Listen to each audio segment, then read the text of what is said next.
Olá, bebê! Vamos começar a nossa aula 6, vetores.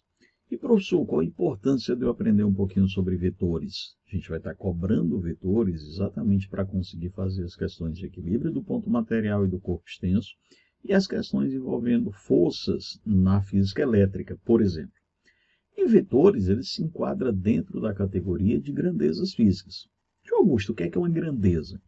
Uma grandeza é qualquer coisa que pode ser quantizada. A grandeza é qualquer coisa que me dá uma ideia de quantidade. O tempo, a tua altura, a tua massa são exemplos de grandeza. Quando a gente tem as grandezas, a gente classifica essa grandeza como sendo escalar na hora que eu te der um número e uma unidade e o sentido já ficar totalmente completo. Vou te dar um exemplo. Se eu pensar, por exemplo, em tempo, eu falar que o período vespertino, à tarde, inicia-se às 12 horas. Poxa, não precisa mais eu dizer 12 horas para a esquerda, para a direita, para cima, quando eu digo que à tarde, o período vespertino, se inicia às 12 horas, assunto encerrado. Na hora que eu falo para você, em termos de massa, 1 quilo de açúcar, quando eu te dou o número 1 e a unidade quilo de açúcar, todo o sentido já ficou completo. Então, isso é uma grandeza escalar. Por outro lado, a gente tem algumas grandezas que se eu der só o número e a unidade, que eu chamo de módulo, o sentido não fica completo. Eu preciso te fornecer mais informações. Eu preciso te fornecer uma reta suporte, que eu chamo de direção, e um sentido, que é para onde essa força está atuando. Um exemplo, se eu falar para você que o automóvel da figura desloca-se a 60 km por hora. Tá, ele vai deslocar-se. Esse deslocamento vai ocorrer para onde? Então, se eu disser para você que o automóvel está se movendo com uma velocidade vetorial de 60 km por hora, essa velocidade está fazendo esse móvel deslocar-se para onde? Eu estou falando do carro 1 ou eu estou falando do carro 2? Se eu disser para você que o carro da figura está indo em direção a B, eu estou te falando do carro 1. Mas se eu falar que vai B para A, eu estou te falando do carro 2. Então, a grandeza vetorial ela só fica totalmente determinada quando a gente colocar um para onde, que é uma direção e um sentido, além da quantidade, que vai ser o módulo, que vai ser o número mais unidade. Na hora que eu tenho essa grandeza física, que eu quero expressar essa grandeza física, eu posso imaginar aqui uma situação.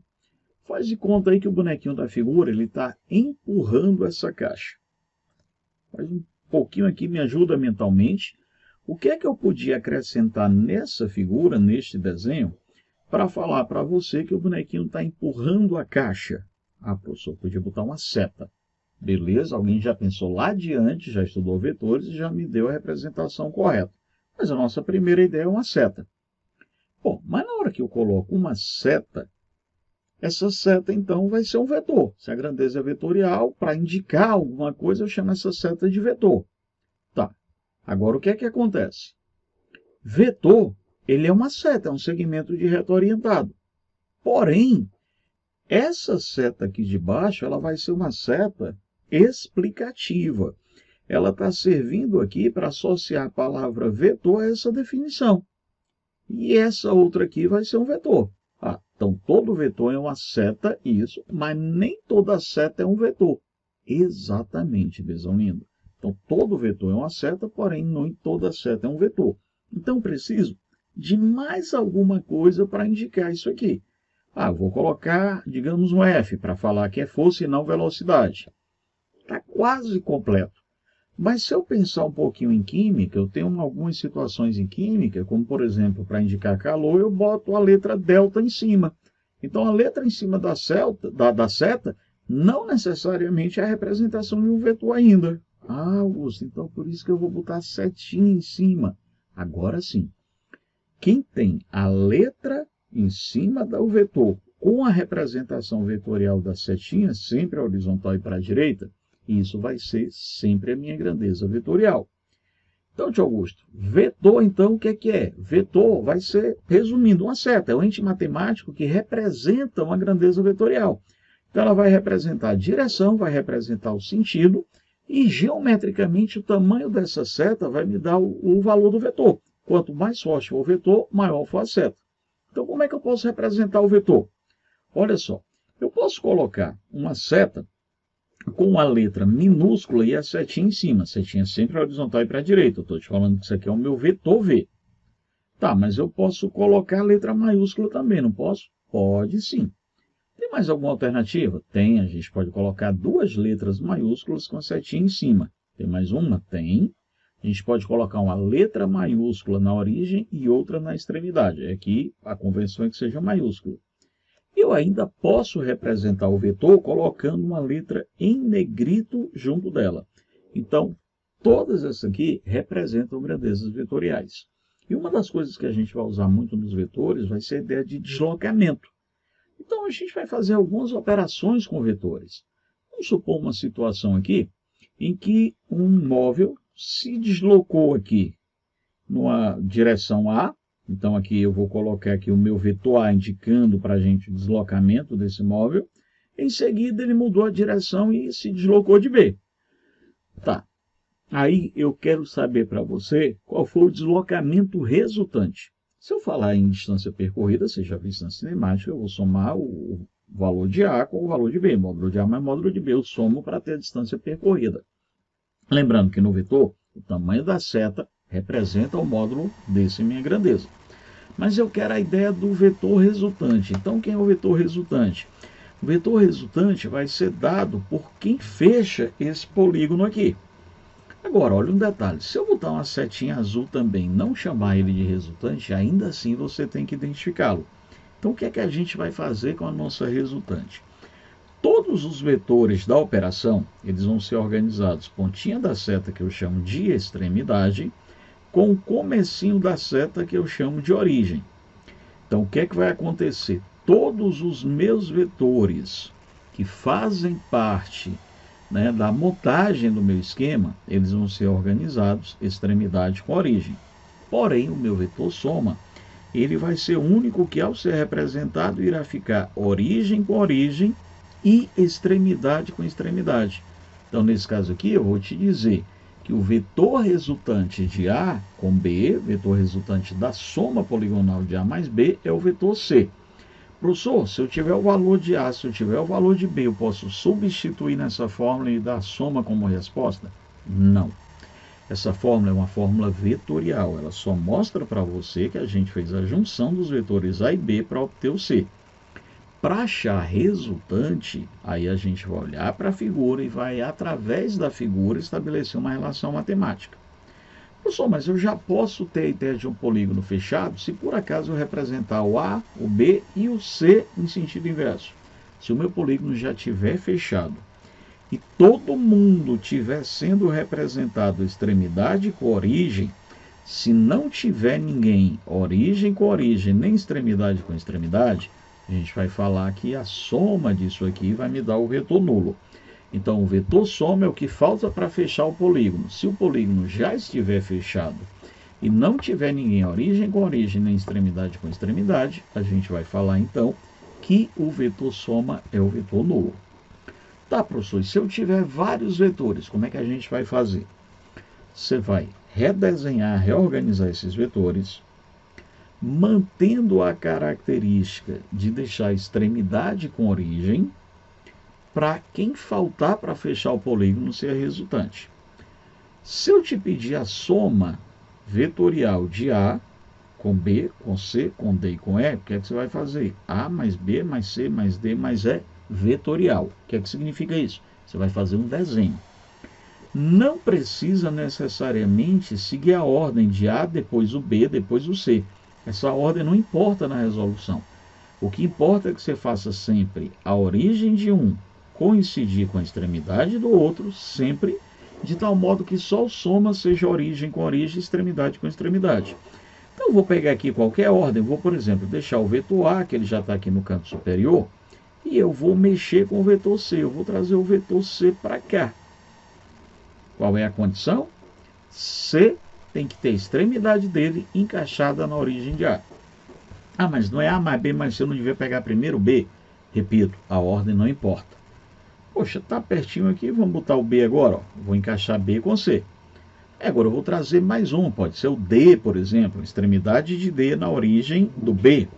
E a gente tem ainda um vetor que nós não usamos, que foi o E.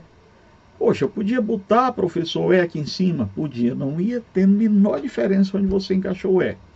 Repara que agora o nosso polígono está aberto. Quem falta para fechar esse polígono é o meu vetor soma. Esse vetor soma ele vai ser colocado origem com origem, extremidade com extremidade. Professor, como é que eu faço para achar o tamanho desse soma?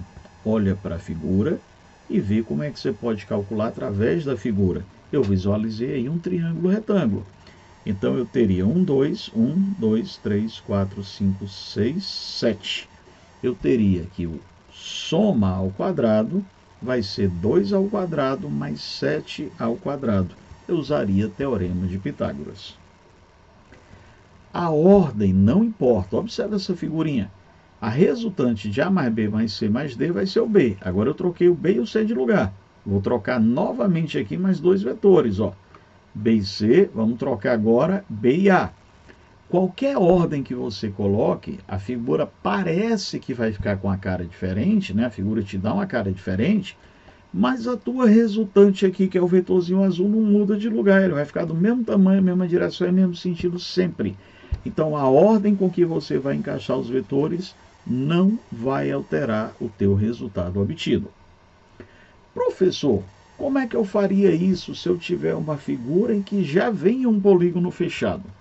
Se já vier um polígono fechado, como nesse exemplo que eu estou te colocando aqui, a primeira coisa que você vai fazer para a gente é observar se tem alguém que não está encaixado legal. Bom, o que é que eu estou olhando? Extremidade com origem, tá show. Extremidade com origem, tá show. Extremidade com extremidade. Espera aí, extremidade com extremidade é permitido para o soma.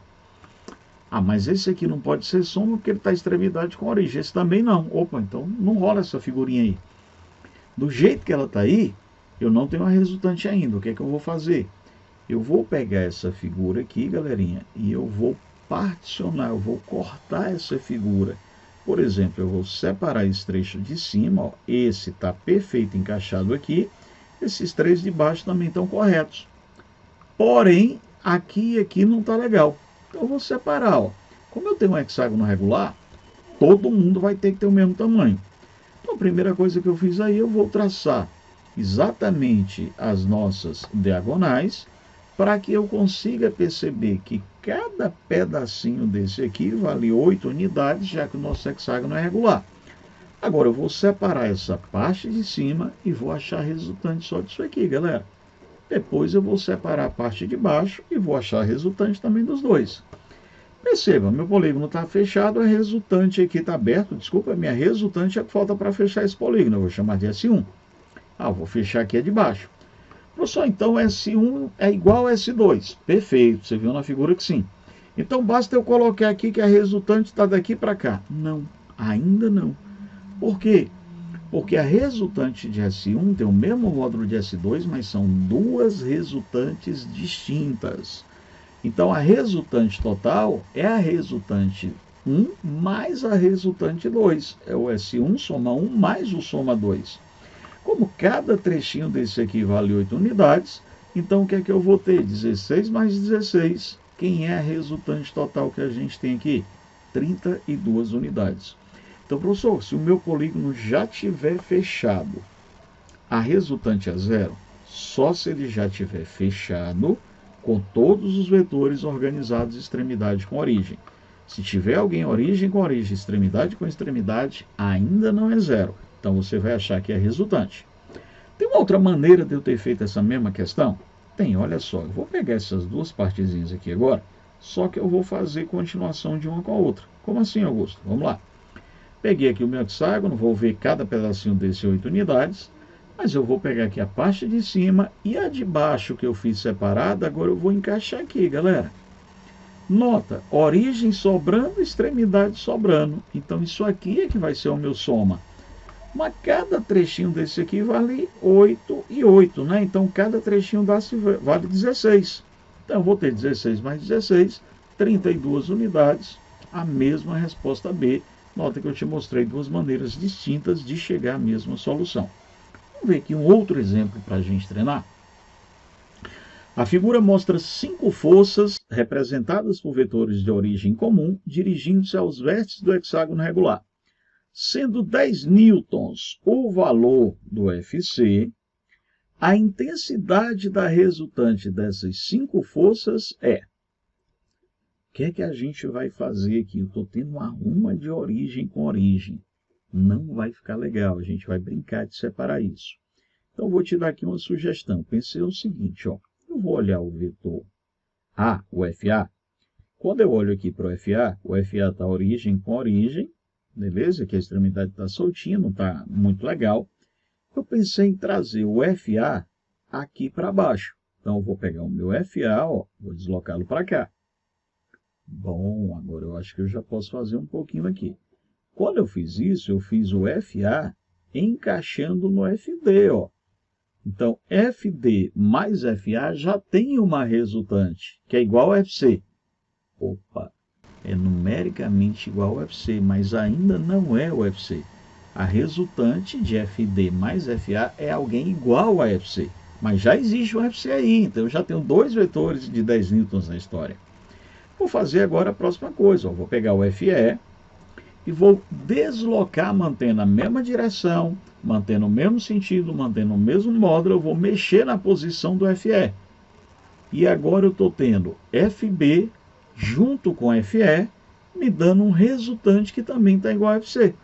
Então, nota, eu tenho um resultante de 10 newtons, que é FB mais FE. Eu tenho outra resultante, que vai ser o FD mais o FA, que é o mesmo módulo de FC, mas na figura original eu já tinha o FC. Então, eu estou tendo 3 vetores de módulos iguais. 3 vezes 10, nossa resultante, então, 30 newtons. Perfeito? Vamos mais um pouquinho aqui.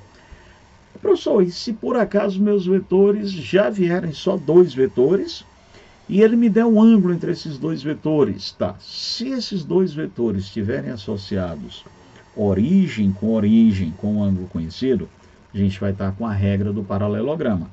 Então, o que é que eu vou fazer? Eu vou projetar o F1 aqui em cima, vou projetar o F2 aqui embaixo e a diagonal é o meu resultante. E aí eu vou usar a regra do paralelogramo. Força resultante ao quadrado é F1 ao quadrado mais F2 ao quadrado, quando for origem com origem, é um sinal de mais 2F1, F2 cosseno alfa. Ah, professor, isso é a lei dos cossenos, né? Não, não. A lei dos cossenos tem um sinal de menos aqui. Não é essa situação. Então, aqui é um caso particular da lei dos cossenos, que vai ser chamado de regra do paralelogramo. E quando é que eu vou usar o sinal de mais? Quando eu tiver origem com origem. Professor, e se eu tiver meus vetores extremidade com origem? Agora sim entra a lei dos cossenos. A resultante é o que falta para fechar esse polígono. E você vai dizer que a força resultante ao quadrado vai ser F1 ao quadrado mais F2 ao quadrado menos... Lá era mais, agora é menos. 2 vezes F1, F2, cosseno do meu ângulo alfa. De onde vem essa história aqui, professor, do mais e do menos? Pessoal, perceba que quando eu coloco meus vetores origem com origem, se eu trouxer o F1 para cá, eu vou ter meu ângulo alfa. E se eu deixar extremidade com origem, estou tendo meu θ. Acontece que θ mais alfa me dá 180. Eles são ângulos suplementares. Então, o cosseno de alfa é menos o cosseno de θ. Daí a nossa mudança no sinal. Casos particulares. Se eu tiver 0 grau, o que é que vai acontecer? 0 grau eu vou somar direto. Então, minha resultante vai ser módulo de F1 mais módulo de F2. Direto, acabou a história. Se a gente tem 180 graus, eu vou fazer o módulo do maior menos o módulo do menor. E a resultante sempre vai apontar para o lado do maior. Então, aqui eu vou te dizer que eu tenho um módulo, no meu exemplo aí, de F1 menos F2. Se tivermos 90 graus, aí eu vou estar com a regra do polígono, ou regra do paralelogramo, não importa se eu vou estar origem com origem ou extremidade com origem. O que é que vai acontecer aqui? A resultante vai ser exatamente a diagonal de um triângulo retângulo que corresponde à nossa hipotenusa. Então, teorema de Pitágoras. Professor, agora vai ficar sempre mais, não é o mais e o menos? Olha só, era F1 ao quadrado mais F2 ao quadrado, mais ou menos 2F1 cosseno θ. Como o cosseno é 90, cosseno de 90 é zero, então vai ficar F1 ao quadrado mais F2 ao quadrado, mais ou menos zero. Por isso que tanto faz eu ter extremidade com origem, ou origem com origem, a gente vai manter o sinal de mais aqui. Quando eu tiver uma diferença de vetores, eu quero o F2 menos F1 ou F1 menos F2, o que é que vai acontecer aqui, galera? Eu vou te pedir aqui o F1 menos F2. Menos em vetor, quer dizer o vetor oposto. Tio, o que é essa história do vetor oposto? Eu vou pegar o meu vetor, mesmo módulo, mesma direção, mas vou alterar o sentido. Então, o que é que vai acontecer? O meu vetor F2, que estava aqui para cima, vai ter o oposto dele, que é o menos F2. Se eu deixar F1 mais F2, eu tenho o meu vetor soma. Agora, se eu pego o F2 e inverto o sentido dele, ele vai virar menos F2. E aí, quem falta para fechar o nosso polígono, deixando a origem com origem, extremidade com extremidade, é o nosso vetor diferença. Também é muito útil que a gente aprenda, principalmente em equilíbrio do ponto material, quando a gente estiver trabalhando com decomposição de forças, é importante que eu aprenda a lei dos senos. Então, o que é que acontece? Se eu tiver um polígono fechado, eu vou dizer para você que o meu lado A, ele está proporcional ao seno do ângulo alfa, que está em frente a ele, assim como o lado B é proporcional ao seno de φ, e o meu lado C é proporcional ao seno de θ, e aí eu tenho uma relação entre ângulo e vetores.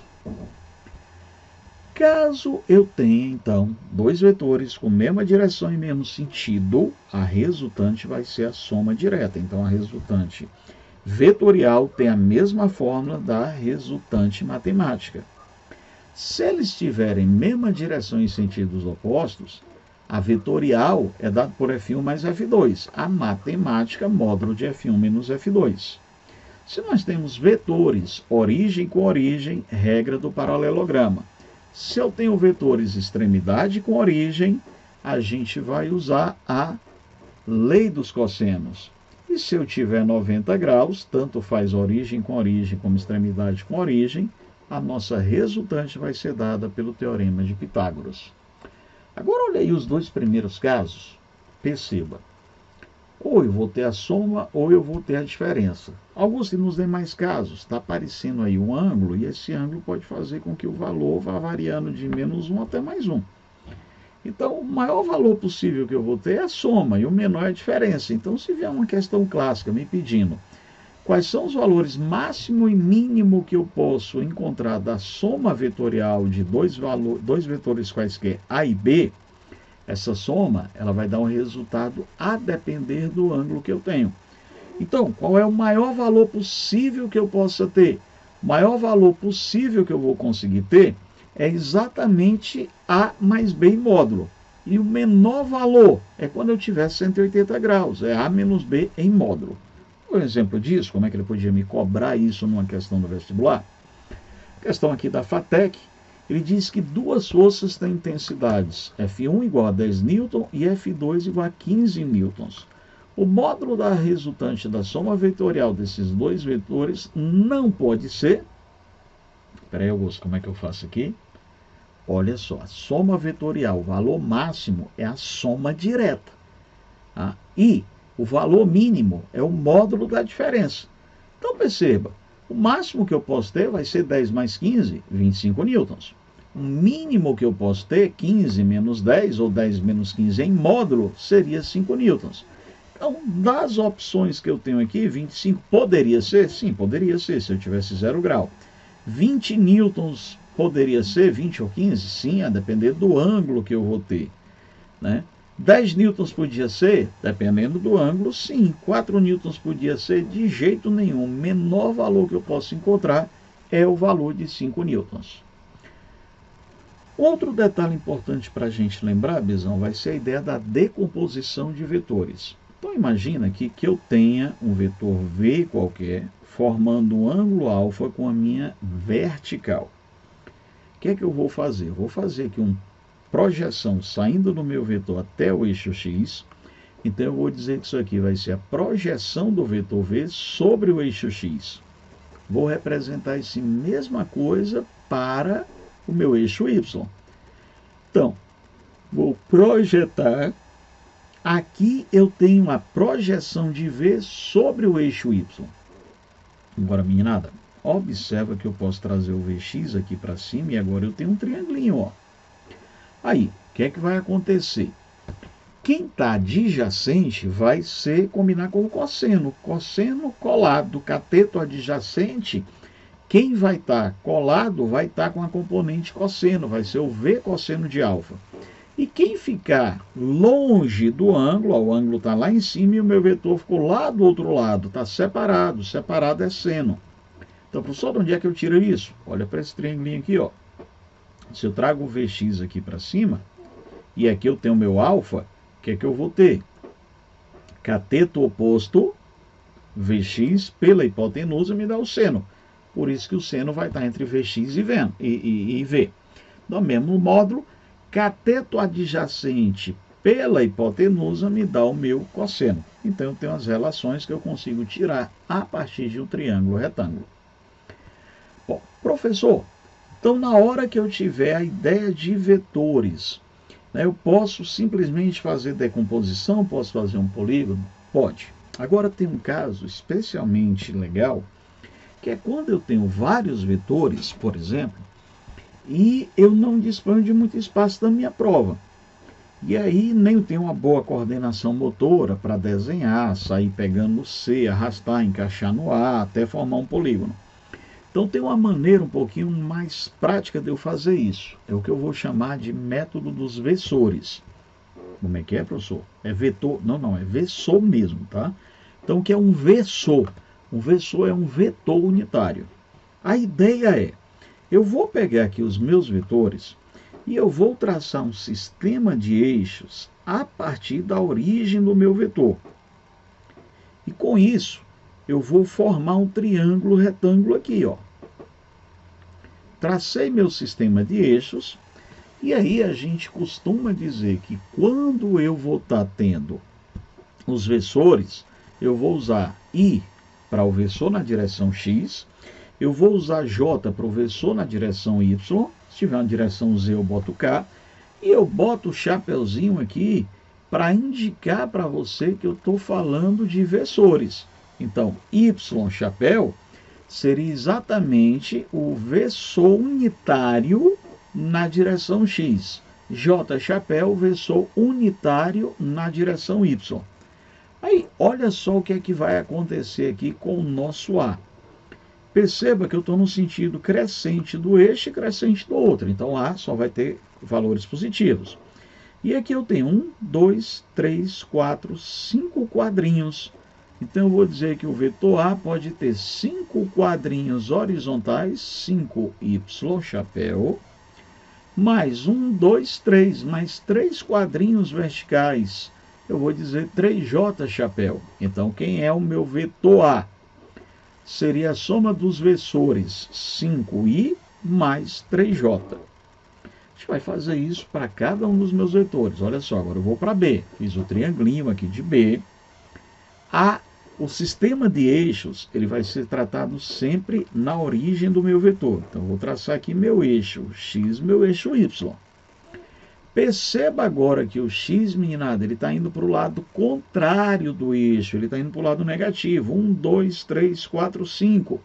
Então, ele vai estar 5i, porém negativo, que ele está para o lado contrário do eixo. E ele está para cima, então ele vai ter 3j. Logo, B seria menos 5i mais 3j. Quando eu olho o meu vetor C, ele não tem horizontal. Meu vetor C ele só tem vertical. 1, 2, 3, 4, 5, 6.